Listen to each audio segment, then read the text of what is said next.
Hi, Lenny Lehman here. You know, I've been thinking.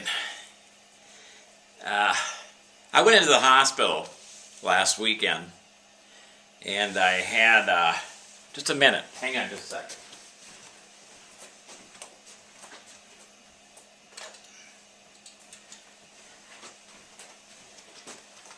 That's better. It's kind of bright in here. I thought I'd get a little bit darker. Lenny Lehman here, Mr. Blues Man. I went to the doctor. I felt like I was having a heart attack. And I get in there. Man, they saw my face, threw me on a gurney, whipped me into the emergency ward, checked my blood pressure. I've got 186/97. They're like, oh my God, you're going to die, fella, you're going to die. My God, you could explode any minute. You know, I thought, well, then I realized it's a good time to talk to God. Could die of a heart attack. So I made my peace, I'm calm. And they're not sure yet what's going on. Well, I'm kind of going like, what's happening, what's happening?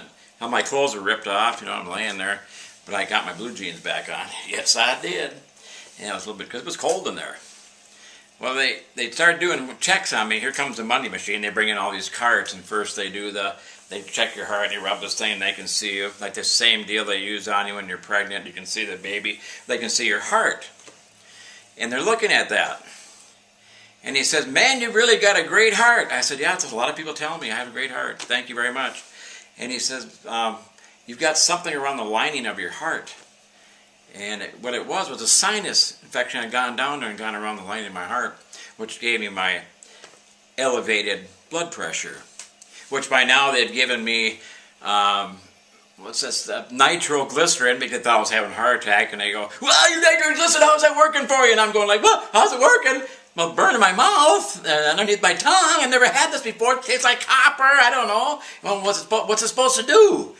It's, well, then you don't have a heart problem. Well, I said, that's great. So we've wasted money on that. Then they bring in this deal. They look at your heart, and it looks good. There's no water on there. And I'm going along swimming. You know, I'm looking at them. I'm going, yeah. And they're checking the blood pressure. And it's like gripping your hand, gripping your arm. It just squeezes the living crap out of you. And I'm like, whatever is this? I don't know. That's what they do. And I go, you know, that really does. I go, we have to do that. Whatever happened to the good old days? And they'd get that little bulb and they'd squeeze it and do that. That was great. But they don't do that anymore. It's all, and then it just takes off and goes. That's cool. So then the next person comes in with their little machine, and they go another little heart check, another little heart check, another little heart check, rhythmatics. They got people in there, and they're all listening to my chest. It's like 4, 5, 6 different doctors. And they're going, did you hear that? And my heart, do you want to listen to it? I said, well, after 50 people, it'd be kind of cool. And it sounds like sandpaper. You know, sandpaper, but I think, we haven't heard that in over 20 years, man. You're a celebrity. I'm like, wow, cool, man. So that's cool. I'm happy about that. Well, then I've been in there now since 11 o'clock,